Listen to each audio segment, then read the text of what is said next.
Hey, what's going on guys? My name's Sloose Caboose and welcome back to another Squeeze Squad video. Today we're going to be talking about some upcoming games that I'm super excited to see this winter. Feel free to comment any games you guys are excited to see this winter down below. If you haven't already, please hit that subscribe button so you guys don't miss any future videos. Let's get right into it. Alright, so first on the list we've got Call of Duty Vanguard. While I'm not super excited for this game, I am looking forward to its release. I've had a lot of fun in Cold War within the past year. I know a lot of people weren't a fan of that game, but that's kind of how I felt about Modern Warfare 2019, and I still put a ton of time into that.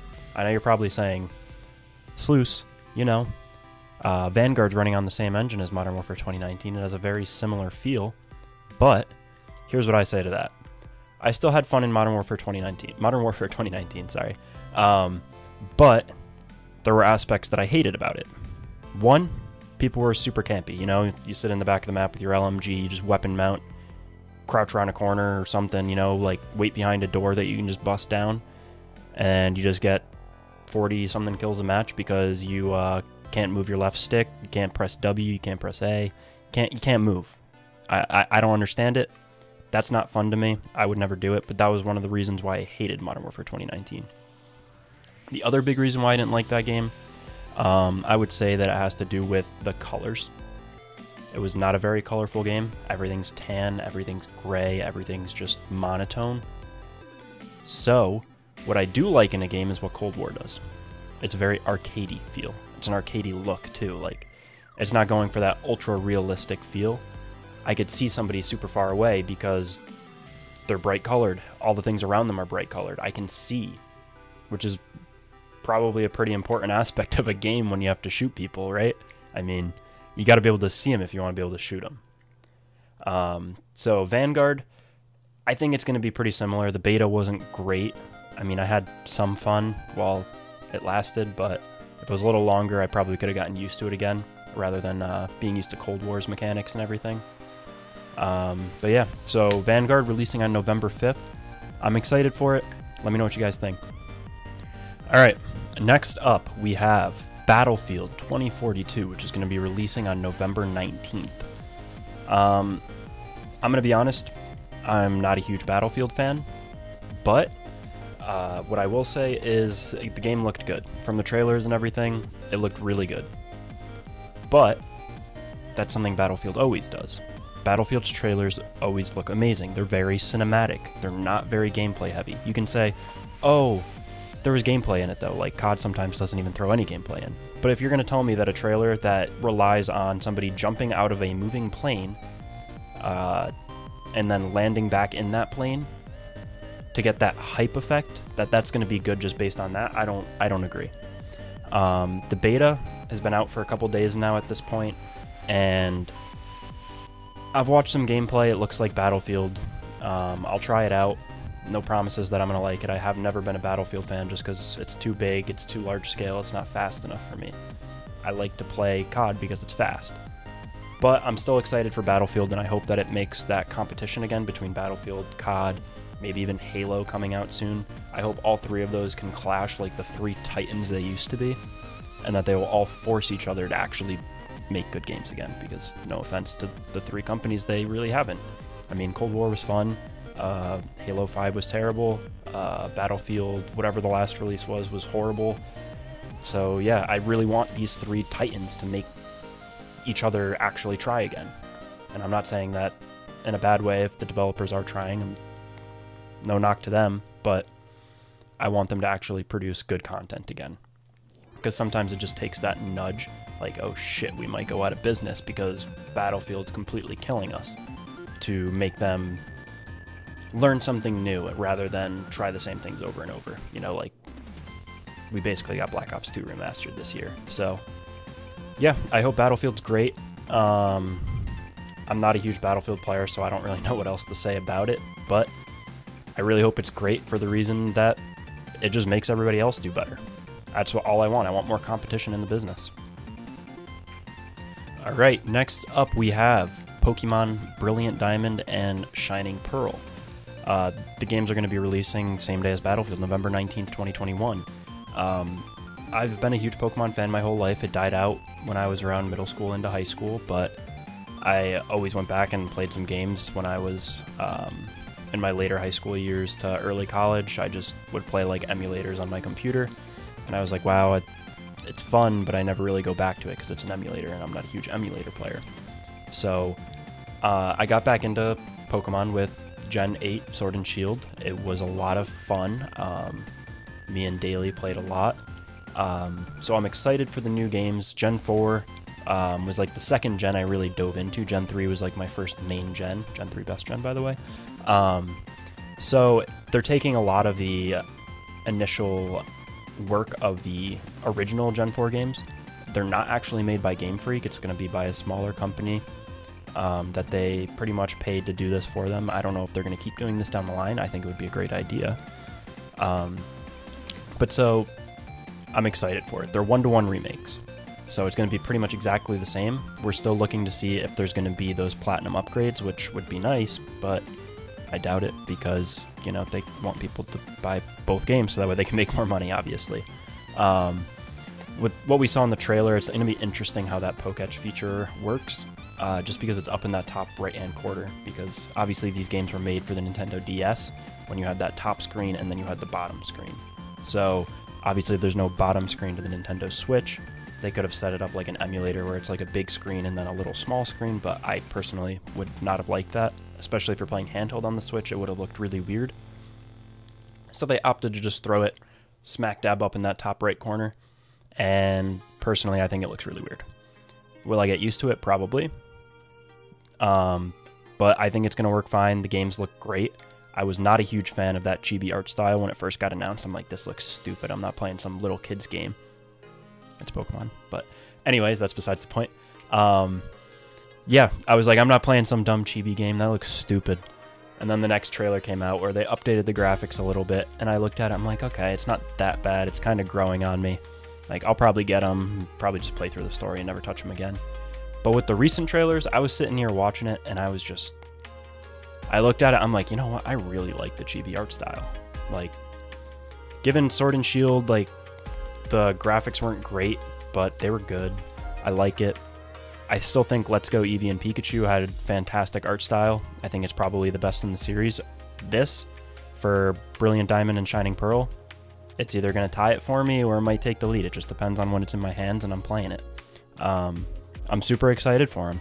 I mean, Gen 4 is one of the main reasons I love Pokemon. That and Gen 3. At the end of the day, like, Palkia's got no armpits, you know? Yeah, it's going to be a great game and I can't wait for it. Alright, so next up we've got Halo Infinite. I've always loved Halo since I was a kid. I've always had the Xbox. Well, not always, I guess I didn't have the OG Xbox, but I played Halo, I played Halo 2, I played Halo 3, I played Halo 3 ODST, I played Halo Reach, I played all of them, no matter how bad they were. I even played Halo 4, I played Halo 5, I mean, Master Chief Collection, like, I go down the whole list, I played every single one of them. I love Halo.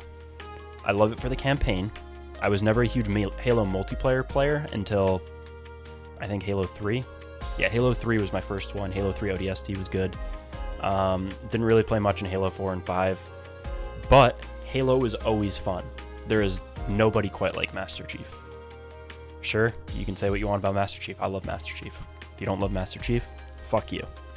Halo Infinite looks like a great game. It looks like it's going to be bringing it back to those OG Halo days and not the like weirdness of Halo 4 and 5 that I thought was weird. Maybe you guys didn't, let me know. But it looks like it's going to be classic Halo mixed with modern FPS elements. So, you know, you're getting your grappling hook, you're getting like all of these cool things, repulsor. You're getting a lot of cool elements added into OG Halo. So Halo Infinite's going to be releasing on December 8th, right in time for the holiday season, obviously, because, you know, get it for your kids for Christmas, you know, Christmas noobs, I'll be killing you. Yeah, super excited for Halo. I really hope that campaign is amazing. I know it's supposed to be open world, I believe. I'll put something up here if it's not. Yeah, it looks amazing. And on top of that, multiplayer, free. Battle Pass, progressive. What do you mean by that? I mean that the Battle Pass, let's say Season 1 ends and you're on Tier 6 because you suck, or you just never played, or you just bought the game late. I don't even know if it's a season thing, but anyways, you didn't finish it in Season 1? Halo doesn't care. Finish it in Season 2. That's the way it should work, right? I mean, think about it. If we're talking about COD here, like, the marshals are broken. Am I right? Yes, I'm right, because everybody complains about them. You can't go 3 seconds in a lobby without hearing somebody say, "Oh, you're using the marshals." But anyways, let's say you didn't play, what did they call it, Season 5? Yeah, Season 5. You didn't play Season 5, so you jump into Season 6 and you're constantly dying to the marshals. You have no way of getting them. I don't know if they have challenges to unlock them later on, but you can still get them through that Battle Pass progression because Halo doesn't care. You can get everything that was in the Season 1 Battle Pass in Season 2. You can get everything in the Season 1 Battle Pass in Season 758 if they decide to do that. It's Halo Infinite. You never know. Maybe it's going on for Infinity. I don't know. But anyways, look out for Halo Infinite, December 8th. It's going to be a great game. Alright, so next up on our list, a game many of you might not even have heard of. I didn't certainly hear of it until I saw it on a Steam sale a few years back. It's Sons of the Forest. So this is made by, I believe, End Night Games. If I got that wrong, I'll put their name over here. So The Forest came out in, I want to say, 2016 or 2018 or something like that, and it was in, like, beta play or whatever you want to call it, early access for a long time. They just constantly made a few changes, you know, like making the game better little by little. But The Forest, fantastic survival game. I remember the first time I hopped in with my buddy, no idea what I'm doing. I'm literally like, I remember telling him, like, yo, these things, like, they can't climb trees. Best way to do this, we gotta hide up in a treehouse. Like, genius. Like, nobody's ever thought of this before. I'm like, why else would they put a treehouse in the game if it wasn't good? Next thing we know, we get to, like, day 20-something. Whatever, I can't remember, I think it was an Armsy it's called. Guy with, like, 7 arms, like, mutant thing. Comes in, just, poof. Goodbye, treehouse, you're gone forever. Never was so pissed in my life because we lost everything. We just started over. I don't know. We just started over, started from scratch. But game is a lot of fun, you know, typical, like, gather resources, build an area, or live on the run. Because the more you build, the more the cannibals or the enemies will come towards you. So if you have a giant structure, you're going to get a lot more enemies coming at you. But if you're living on the run, you don't necessarily have anything to protect you or to hold your supplies. So it was a fun game. Short story, but there's a lot to do, a lot of weapons to unlock, a lot of different things to try out. 2 endings, which is fantastic for a game of its size. I mean, you don't expect an indie game to necessarily have 2 endings, and when it does, and both of them are pretty solid, and they have that sequel factor added onto them, it's pretty good. Yeah, I mean, The Forest was a great game, and I expect pretty much the same from Sons of the Forest. I mean, the trailer looked fantastic. The graphics look amazing. If you haven't seen it, please check it out. I mean, it's going to be a fantastic game, and I cannot wait for it. That's probably the game I'm most excited for coming up. It's supposed to release in 2021, does not have an exact release date yet, but if we find out, check out our Discord, Twitter, something down below in the description, and I'm sure I will be posting about it, because that game is going to be amazing. Alright, and now we have Pokemon Legends Arceus. So, again, you guys heard it before earlier with Brilliant Diamond and Shining Pearl. Pokemon holds a special place in my heart. Been playing it since I was a child. Love the games. They're just great. They're just fun to just hop in whenever you can. I mean, you can ask Daly. He's played through all of them about 600 times. It's like me with watching Naruto. But yeah, they're just easy to jump in, and Legends Arceus is shaking up the entire formula of Pokemon. It's going open world. Why the air quotes? Because it's probably not going to be. It'll be like semi-open world. You know, you have this giant section to explore, kind of like the wild area in Sword and Shield. But they're probably going to be locked behind what seems like the rideable Pokemon with the wardens, basically like this version's gyms. And this is adding a lot of elements that we don't normally see in Pokemon, other than just the open world. You're seeing crafting. Like crafting your own Pokeballs made out of the apricots? I'm stupid. I don't know. I will put the word there. But yeah, so there's like rideable Pokemon, regional evolutions, like that seem prehistoric, obviously, because this game's set in, you know, a long time ago in a galaxy far, far away, blah, blah, blah, Star Wars nerd. But yeah, the game just looks great. I'm really interested to see where they go with the story. We haven't seen any of the evolutions of the 3 starters, which aren't the normal Sinnoh starters. We haven't seen any of them yet. So speculation is that there's going to be regional variants to the evolutions of Cyndaquil, Rowlet, and Oshawott, I believe. I don't know which one I'm going to choose yet. We'll see. Maybe I'll play through it 3 times and get them all, you know, because it's Pokemon. You're going to play through it a few times. I mean, if you don't, what are you doing? Come on. It's also going to be interesting to see how the shiny hunting works, because obviously my background in Pokemon within the last couple of years has been shiny hunting. So typically you go through the Pokedex, and once you complete the Pokedex, you get the shiny charm. The premise of this game is that you're creating the region's first Pokedex. So you might see a Pokemon, and like, yeah, sure, people know it, but you're logging all of the information down for the region. So how do you know when you're done? And if you don't know when you're done, how do you get the shiny charm? Because you can't just walk up to somebody and hand them your completed Pokedex and be like, hey man, I'm done with my Pokedex. And you'll be like, oh cool, that looks done, here's your shiny charm. Otherwise you could just do it when you have like 10 Pokemon. That'd be weird, stupid. So my guess is that you're going to get the shiny charm another way. There's going to be no shiny charm, and it's just going to be base odds, full odds, which would be terrible for shiny hunting. But there's always the option, maybe there are no shiny Pokemon. And if that happens, I'd be shocked, because that's hours and hours and hours and hours and hours and hours and days and years and months, eternity of hours lost in that game. I mean, I'm sure it's going to be fantastic for replayability because there's so many things you can do in an open world, but shiny hunters. I mean, you go on Twitch and YouTube and you type in Pokemon Sword and Shield, you're going to see shiny hunting, exploits, a little bit of competitive play depending on what you're into, but realistically, it's mostly shiny hunting. Like, I have seen 0 competitive scene, and one of my best friends is competitive daily. He's a competitive Pokemon player, and he's not touch competitive in Sword and Shield as far as I know. I mean, I think he played in a couple leagues actually, so that's a lie. But anyways, I think he's probably done more shiny hunting than he has competitive in Pokemon Sword and Shield. So you're going to lose that if there's no shiny Pokemon. So I really hope there are. There should be. If they're not, they're stupid. Yeah, super excited for Pokemon Legends Arceus releases, I think January 21st. I don't have the date, so if it's wrong, I'll put it here again. But yeah, January 21st, 2021, can't wait. Going to be a fantastic game. Yeah, that's it. Thank you guys.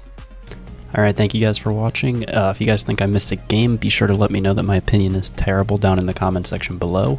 If you made it to the end of the video, what's something weird we could comment? Esco hair.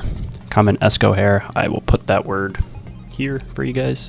If you guys comment that, you guys are the true MVP for watching the whole video. Thank you. Goodbye.